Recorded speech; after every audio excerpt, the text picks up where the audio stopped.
Hello दोस्तों, good evening, सत श्री अकाल, अस्सलाम वालेकुम।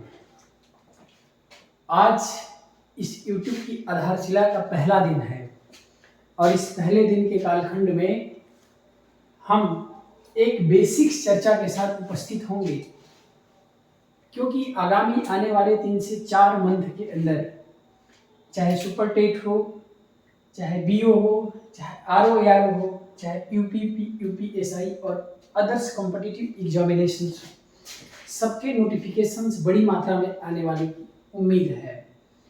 इसलिए हम सबसे पहले, अगर हम तैयारी के जुड़ाव में हैं, तो हम सबसे पहले यह कोशिश करने की कोशिश करेंगे कि इन समस्त एग्जाम के पाठ्यक्रम में क्या सिमिलरिटी है, एक रूपता है, सिलेबस की कहाँ कहाँ सिमिलरिटी है।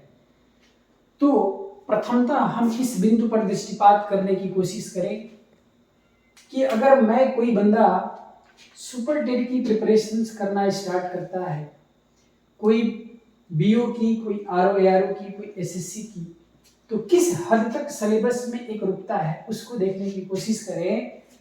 तो सबसे मोस्ट इंपॉर्टेंट चीज है हमारा सुपर टेट, और जो डिग्री सुपर टेट के लिए चाहिए वही डिग्री BO के लिए चाहिए। बस फर्क इतना है कि ROAR के लिए B.Ed नहीं चाहिए, इसके लिए एक नॉर्मल ग्रेजुएशन चाहिए, नॉर्मल ग्रेजुएशन प्लस B.Ed की डिग्री, ग्रेजुएशन प्लस कोई भी DLED, BTC, B.Ed की डिग्री चाहिए। अगर इसमें सिलेबस में देखें तो हिंदी इसमें भी है, इसमें भी है, इसमें भी है, इसमें भी है। अंतर कहाँ है? ब्लॉक एजुकेशन ऑफिसर्स के एग्जाम में जो सबसे महत्वपूर्ण चीज है, उस सबसे महत्वपूर्ण चीज यह है कि ब्लॉक एजुकेशन ऑफिसर्स के एग्जामिनेशंस में जो हिंदी आती है वो सिर्फ मेंस में आती है, और मेंस में भी आती है तो डिस्क्रिप्टिव आती है। अर्थात अगर हमें छोटे छोटे तथ्य नहीं पता होंगे तो हम डिस्क्रिप्टिव कैसे लिख सकते हैं। जैसे पिछली बार आया, संधि किसे कहते हैं, संधि के प्रकारों का उल्लेख करें।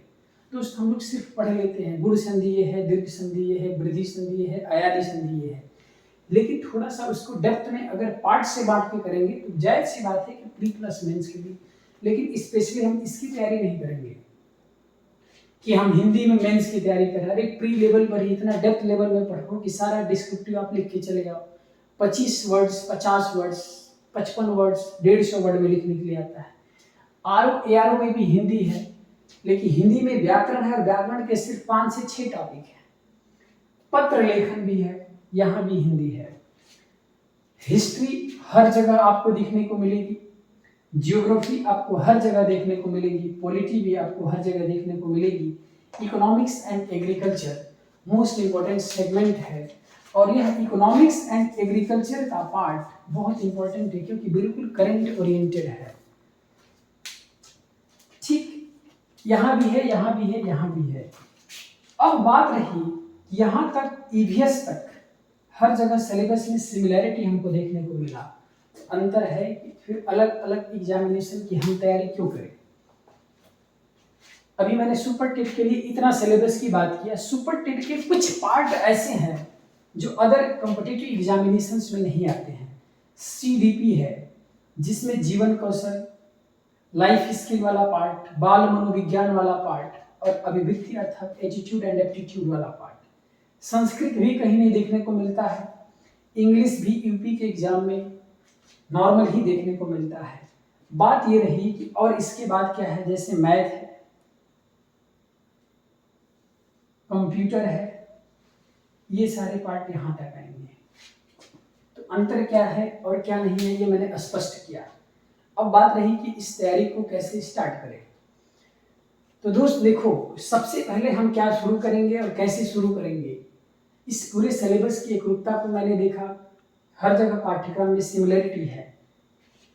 अंतर सुपर टेट के कुछ पार्ट में है और इधर हिंदी के कुछ पार्ट में जहाँ पत्र लेखन संबंधी बात आएंगी। तो ये सारे चीज जब हम हिंदी के पूरे व्याकरण पार्ट को और साहित्यिक पार्ट को करते हुए आगे बढ़ेंगे तो अंतिम समय में हमारे पास पत्र लेखन का संदर्भ आएगा, जिसको हम शुरुआत करने की कोशिश करेंगे। अब बात आई कि ये सारे पार्ट्स को हम कैसे समावेशित करें और किस प्रकार से आगे बढ़ाएं। तो सबसे पहले अगर मैं आपसे बात करूं मान लो ये एक जमीन के नीचे पूरा खनिज पदार्थ भरा हुआ है, मिनरल्स है, वाटर्स की अवेलेबिलिटी है, जल की उपलब्धता है, और इस जमीन के नीचे इतना हम खोदेंगे तो बस सिर्फ मुझे इतना मिनरल मिलेगा। अगर इसको और गहरा खोदेंगे तो ज्यादा मात्रा में जल की उपलब्धता और भविष्य में आने वाले संकटों से हम समाधान कर सकेंगे। मान लो भविष्य में जल ग्राउंड वाटर लेवल नीचे भाग गया तो यहाँ पर लोगों वाले अगर इतनी गड्ढा खोदा होगा तो उसको भविष्य में संकट की स्थिति क्रिएट हो सकती है। लेकिन अगर इतने लेवल पर मिल रहा है, अगर इसने इतना गड्ढा किया तो इसको मिनरल भी मिलेगा और भविष्य में आने वाले संकटों से भी समाधान होगा। मेरे कहने का सेंस ये है कि वनडे लेवल के एग्जाम में लोग इतना ही पढ़ के छोड़ देते हैं, थोड़ा सा डेप्थ, थोड़ा सा हायर लेवल के एग्जाम में जाते हैं, सिर्फ इतना पढ़ के छोड़ देते हैं, इतना पढ़ के छोड़ देते हैं, इतना पढ़ के छोड़ देते हैं। इतना मतलब क्या है? जमीन सतह तक प्राप्त कर लेना, ग्राउंड वाटर से भी नीचे चले जाना। ये है हायर लेवल का exam, just like PCS and IAS. तो हम अपनी तैयारी की शुरुआत करेंगे इसी लेवल से, और पढ़ाते वक्त मैं हर जगह चर्चा करूंगा कि सुपर टेट में क्या आएगा, क्या नहीं आएगा, यूपीएसआई में क्या आएगा, क्या नहीं आएगा, बीईओ लेवल का कौन सा एग्जाम है, बिहार पीसीएस लेवल का कौन सा एग्जाम है, किस एग्जाम को कैसे आधार देंगे। इसलिए हम आगे अगर बात करें कुछ संदर्भों की, तो इतने सारे टॉपिक्स को कंसोलिडेट करना बहुत बड़ा बात है, लेकिन उससे बड़ी बात है कि इसके लिए मुझे एक रणनीति पर काम करना होगा, और रणनीति यही होगा कि हम इतने सारे सिलेबस को देखने के बाद, एक चीज पेपर्स का एनालिसिस करने के बाद यही चीज मिला कि सबसे इंपॉर्टेंट सेगमेंट है हिस्ट्री, और हिस्ट्री से भी इंपॉर्टेंट, हिस्ट्री का भी जो सबसे इंपॉर्टेंट सेगमेंट होता है वो होता है मॉडर्न हिस्ट्री, जहां से 30 to 35% क्वेश्चंस का एवरेज हर एग्जाम में देखने को मिला। इसलिए हम अपने सिलेबस की शुरुआत का आरंभ हिस्ट्री से ही करेंगे, और जब ये पूरे सेगमेंट समाप्त हो जाएंगे तो सुपर टेट का इतना सिलेबस आपका कंप्लीट होता हुआ परिलक्षित होगा, और इधर हर एग्जाम के लोगों का कंप्लीट होता हुआ मिलेगा। बाकी बचा हुआ सीडीपी है, इसको कंप्लीट करने के बाद हम समाप्त कर देंगे, और ये पूरे कोर्स मुझे उम्मीद है कि 4 से 5 मंथ में पूरे इस यूट्यूब चैनल पर फ्री की बात कर रहा हूँ। आज नहीं, आज से कई साल बाद तक, जब तक हूँ तब तक यूट्यूब पर मैं फ्री में ही आपको पूरी वीडियोस प्रोवाइड कराऊंगा, और बिल्कुल अच्छे कंटेंट को डिलीवर करूंगा, और आप एग्जाम के आए हुए प्रश्न को आसानी से सारगर्भित तरीके से हल कर लेंगे। अच्छे से अच्छे मटेरियल से भी ये 20 होगा मटेरियल्स, इतना दावा जरूर कर रहा हूँ। इसलिए याद रखना, सुपर टेट, बीयू, आरओ, एआरओ, यूपीपी, यूपीएसआई समस्त एग्जाम का एक आधारशिला आज से मैं रखने जा रहा हूँ। और मैं मॉडर्न हिस्ट्री की मैं थोड़ा सा मैं बात करूँ तो मॉडर्न हिस्ट्री की शुरुआत कैसे किया जाए और किस प्रकार से, कहाँ से मॉडर्न हिस्ट्री स्टार्टिंग होती है, तो आइए हम पहले मॉडर्न हिस्ट्री की एक बार आधारशिला पे बात करें। तो मॉडर्न हिस्ट्री क्या है और मॉडर्न हिस्ट्री की शुरुआत कैसे मानी जाती है। देखो दोस्तों, कुछ लोग, कुछ टीचर्स, कुछ सीनियर्स लोग हिस्ट्री की शुरुआत हमेशा मॉडर्न हिस्ट्री की शुरुआत कहाँ से मानते हैं। तो इस चीज़ों को अगर हम देखने की कोशिश करें कि मॉडर्न हिस्ट्री की शुरुआत कहाँ से लोग मानते हैं, तो मुझे लगता है कि 90%, 99% लोग भारतीय कंपनियों, भारत में यूरोपीय कंपनियों के आगमन से इसकी शुरुआत मानते हैं। लेकिन थोड़ा सा वो गलत होगा, क्योंकि वो कंपनियां भारत में आई क्यों, आने का उद्देश्य क्या था, इन चीज़ों पर थोड़ा हम डीपली में बात करेंगे। तो हम थोड़ा सा इसके ऊपर एक बैकग्राउंड की भूमिका करेंगे, और बैकग्राउंड इस वे में अदा करना चाहते हैं कि आपको एक बेसिक सी समझ बनेगी, और जहाँ जहाँ फैक्ट आएगा वहाँ वहाँ फैक्ट को कॉन्सेप्ट के साथ लिंक करके हम कराने की कोशिश करेंगे। तो पहले हम थोड़ा बैकग्राउंड बनाते हैं, एक पृष्ठभूमि के रूप में हम देखने की कोशिश करेंगे कि मॉडर्न हिस्ट्री की शुरुआत कैसे हुआ और किस कालखंड को हम मॉडर्न हिस्ट्री के नाम से जानते हैं। तो समझिएगा पृष्ठभूमि में, इसके पहले भारत में मुगल काल था, मुगलों का शासन था, मुगल एम्पायर था, मुगल एम्पायर का शासन भारत में चल रहा था। और आपको खुद पता होगा कि मुगल की स्थापना करने का श्रेय बाबर को जाता है, जिसने 1526 ईस्वी में मुगल वंश की नींव डालते हैं। बाबर के बारे में डेप्थ में पढ़ेंगे कि तैमूर है, चंगेज है, क्या है, कैसे, सब मिडल हिस्ट्री में इसको उठाने की कोशिश करेंगे। बाबर की बाद दोस्त हुमायूं आता है। हुमायूं, देखो दोस्तों, जब बाबर के बाद हुमायूं आया तो हुमायूं अंततः पूरी जिंदगी भर भटकता रहा और अंत में मरने के समय भी दिन पनाह की सीढ़ियों से गिर करके इसकी मृत्यु हो जाती है। तो इस क्यों हो जाती है, क्यों पूरी जिंदगी भटकता रहा, इस कॉन्टेक्स्ट में हम बात करेंगे, हुमायूं के कॉन्टेक्स्ट में पूरी डीपली में। लेकिन हम समझा दें कि हुमायूं जब शेरशाह सूरी का जब इसी मुगलों के बीच में शासन स्थापित हुआ कुछ समय के लिए, तो इसी के बीच में शेरशाह सूरी भी आया था और शेरशाह सूरी के बाद फिर से एक बार हुमायूं फिर से शासन सत्ता करने के लिए आया था। तो आपको बता दूं कि हुमायूं इस समय निर्वासित जिंदगी व्यतीत कर रहा था। और याद रखना दोस्त, निर्वासित जिंदगी इतनी इंपॉर्टेंट थी हुमायूं के लिए कि एक महान शासक को पैदा किया, और वो महान शासक कोई और नहीं था, वह महान शासक अकबर था, जिसने अकबर जैसे महान शासक को पैदा किया, जिसने पूरे मुगल एम्पायर में पूरे महान शासकों की श्रेणी में इसको रखना यथोचित प्रदर्शित होता है। और इसी के बाद अकबर पैदा होता है। अकबर का इंपॉर्टेंस हम समझेंगे और अकबर से ही थोड़ा हम नींव रखेंगे। देखो दोस्तों, मुगल काल की सबसे बड़ी देन क्या थी? बाबर पैदा हुआ, हुमायूं पैदा हुआ। यहाँ तक अभी मुगल का साम्राज्य उतना व्यवस्थित तरीके से संगठित नहीं हो पाया था, परंतु जब अकबर का शासन सत्ता स्थापित हुआ, जब भारत के मुगल अंपायर का शासन सत्ता करने के लिए आता है, तो अकबर पूरे राज्य को संगठित कर लेता है, एक कर लेता है। और एक कैसे करता है आपने खुद समझा होगा। आज के समय में अपनी स्थिति मजबूत करने के लिए हम अच्छी जगह शादी करते हैं। अकबर की सबसे बड़ी जीत का कारण था राजपूतों के साथ वैवाहिक नीति का संबंध। अकबर ने अपनी स्थिति को मजबूत करने के लिए सबसे पहला चीज क्या किया? वैवाहिक परंपरा का अनुसरण किया। और जब वैवाहिक नीति का अनुसरण किया, ध्यान से सुनिएगा, जब इसने वैवाहिक नीति का अनुसरण किया तो इसको राजपूतों का भी कुछ कुछ समर्थन मिलने लगा और इसने सभी धर्मों को एक दृष्टि से देखा।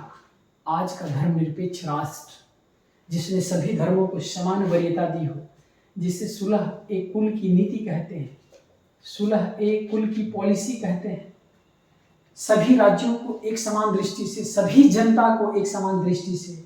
आप मुझे खुद बताइए, जिस परिवार में घर का नेतृत्व करने वाला मालिक अगर पूरे घर को एक समान दृष्टि से देखता है तो वह परिवार टूटेगा, वह परिवार संगठित रहेगा, परिवार संगठित रहेगा।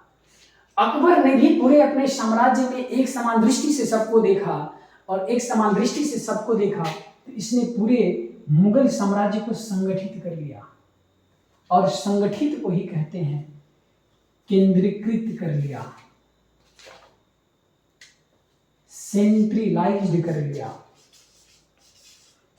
अब समझिए, जब इसने इस प्रकार से केंद्रीकृत किया, पूरे शासन सत्ता को संगठित कर लिया, कौन? अकबर ने। जब अकबर ने पूरे शासन सत्ता को संगठित कर लिया तो ये बताइए, क्या इसमें किसी तरह से लोगों के अंदर असंतोष की भावना आएगी जिसने पूरे राज्य को एक समान दृष्टि से देखा? बहुत कम। इसने न इस्लाम को वरीयता दिया, न हिंदू धर्म की मान्यता को स्वीकार किया, इसने सारे धर्मों को एक समान दृष्टिकोण से देखा। इसलिए यहाँ एक संगठित शासन व्यवस्था थी, केंद्रीकृत थी। लोग असंतोष की भावना नहीं थे, असंतोष की भावना से पनप नहीं रहे थे। इसी के बाद इसी का एक नालायक, अकबर के बाद लोग और आए, जैसे जहांगीर आया, शाहजहां आया, और इसी के बाद औरंगजेब आया। आप लोग इसको डेप्थ में पढ़ेंगे आगे। अकबर के बाद जहांगीर और शाहजहां ने इस संगठित केंद्रीकृत व्यवस्था को कायम रखा, और जब पूरा राष्ट्र संगठित रहेगा, केंद्रीकृत रहेगा, तो बताओ मेरी बात, लोगों के अंदर किस चीज की भावना रहेगी? हम की भावना। हम की भावना कब होती है? जब परिवार या जब साम्राज्य संगठित रहता है तो लोगों के अंदर एक आवाज उठती है, हम। इसलिए हम की भावना का विकास अकबर के शासन के अकबर के बाद जहांगीर शाहजहां तक रहा। लेकिन दोस्त, जैसे ही ये नालायक औरंगजेब शासन सत्ता पे 1658 ईस्वी में गद्दी को प्राप्त करता है। कब? 1658। और ये अंतिम मृत्यु इसकी होती है 1707। 1658 ईस्वी में गद्दी पर बैठता है तो इसने इस्लाम की मान्यता को स्वीकार करना शुरू किया।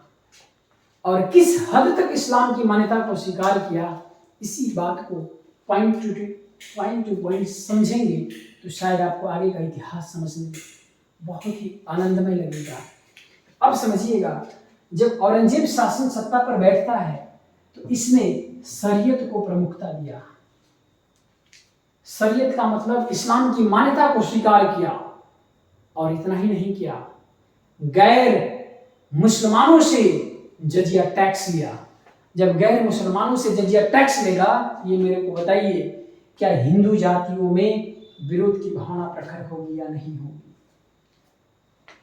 जो इंसान अपने व्यक्तिगत कानून के अनुसार पूरे राज्य का शासन सत्ता चलाना चाह रहा है, यहां अपने आप को महत्वपूर्ण दिया। उसका जो धर्म था शरीयत, इसी के अनुसार से इस्लाम की मान्यता को हर जगह देखना चाहता था। यह था औरंगजेब। जब औरंगजेब शरीयत को मान्यता देने लगा, जजिया टैक्स लगाने लगा, दारुल सर्ब की स्थापना की बात करने लगा, इस्लाम राज्य की स्थापना की बात करने लगा।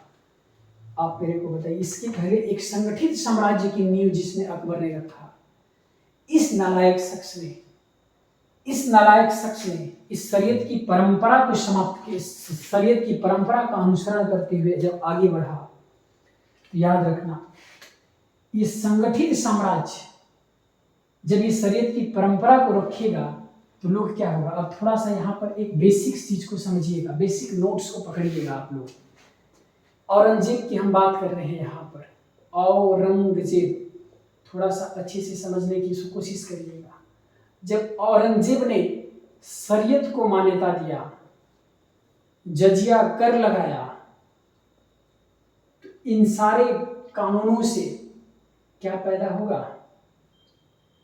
असंतोष। और असंतोष की भावना क्या पैदा करेगी? विद्रोह।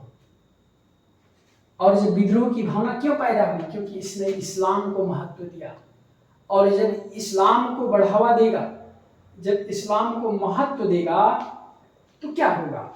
इस्लाम को महत्व देने के क्रम में अन्य धर्म के लोग अपने आप को असहाय महसूस करने लगेंगे और वो अपना प्रतिनिधित्व खोजने लगेंगे।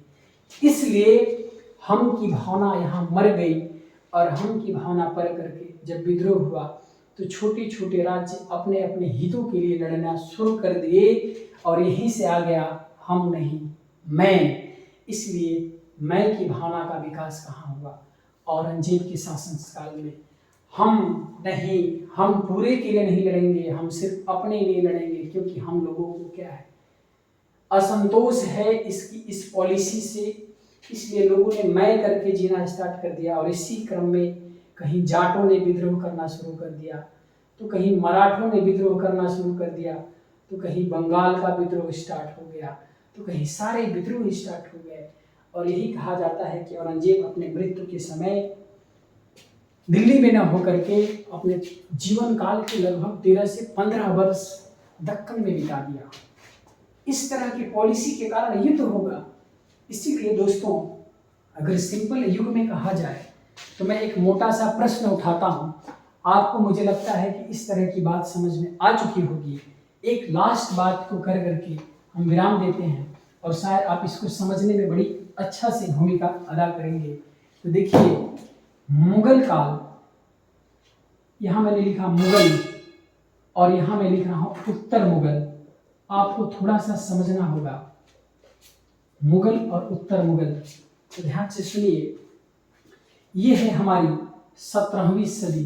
17वीं सदी, 17वीं सदी क्यों बोलते हैं, और इसको बोलते हैं 18वीं सेंचुरी या 18वीं सदी। तो एक प्रश्न उठा कि सदी किसको बोलते हैं, सबसे बड़ा दिक्कत तो यही होगा। तो ध्यान से सुनो, यहाँ पर अगर मान लो मैं लिखा 1600 से 1720, इसके बीच के कालखंड को क्या बोलेंगे, तो ये होगा 17वीं सदी। 1700 से लेकर के 1800 के कालखंड को क्या बोलेंगे, 18वीं सदी। अब बात सुनिए ध्यान से, औरंगजेब की मृत्यु 1707 में होती है। ये मरता कब है, 1707 में। जब औरंगजेब 1707 में मृत्यु को प्राप्त करता है, तो इसके पहले मैंने आपको बोला था कैसी सिस्टम व्यवस्था थी, केंद्रीकृत, सेंट्रलाइज्ड सिस्टम थी।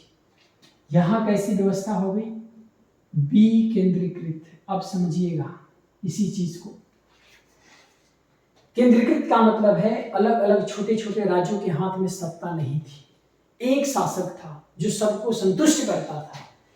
इसके 18वीं सदी में आकर के विकेंद्रीकृत व्यवस्था हो गई, क्योंकि छोटे छोटे राज्य उदय होने लगे।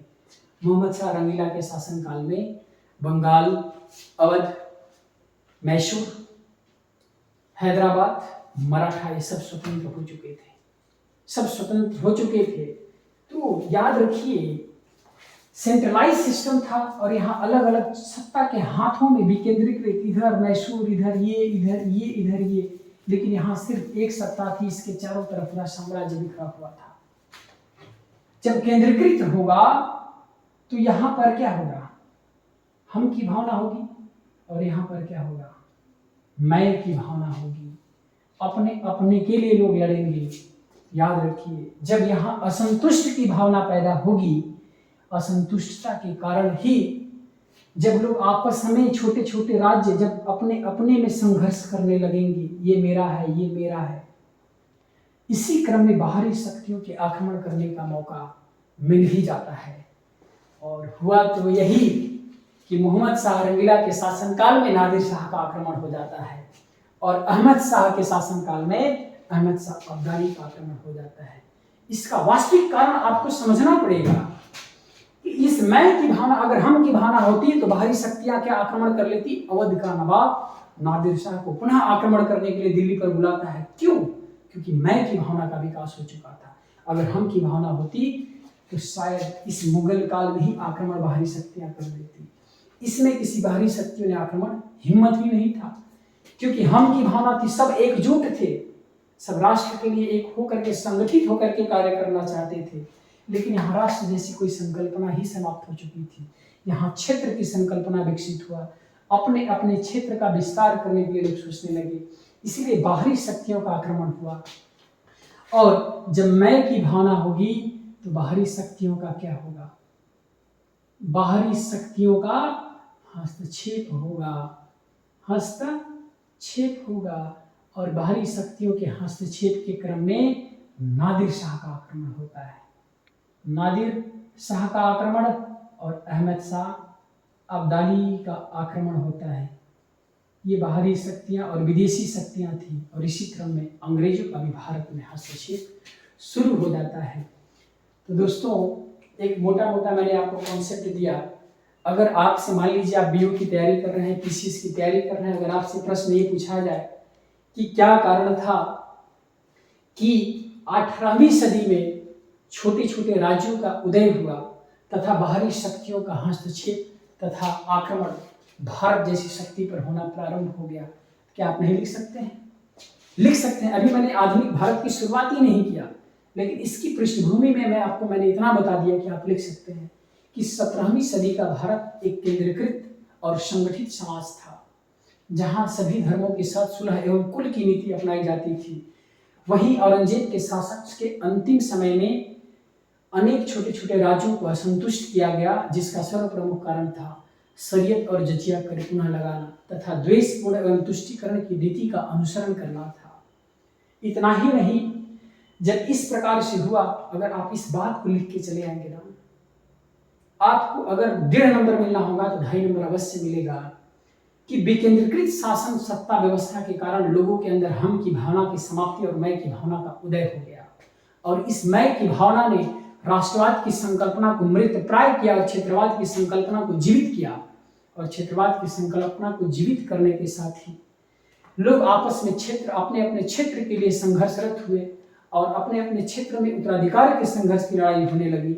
इसी क्रम में बाहरी शक्तियों का प्रवेश हुआ, जिसका एक मोटा सा एग्जाम्पल आप लिख सकते हैं नादिर शाह का मोहम्मद शाह रंगीला के शासनकाल में आक्रमण, अहमद शाह के शासनकाल में अहमद शाह अब्दाली का आक्रमण। तो आपको खुद पता होगा, जब आगे टॉपिक को हम कंटिन्यू करेंगे तो वहाँ मैं डेप्थ में स्टार्टिंग के साथ बताऊंगा कि नादिर शाह जब आक्रमण भारत में किया तो अवध का नवाब उसे आमंत्रित कराया था, क्योंकि वहाँ अपना मैं की भावना का विकास हो चुका। अगर उसके दिमाग में होता भारत मेरा है, तो अवध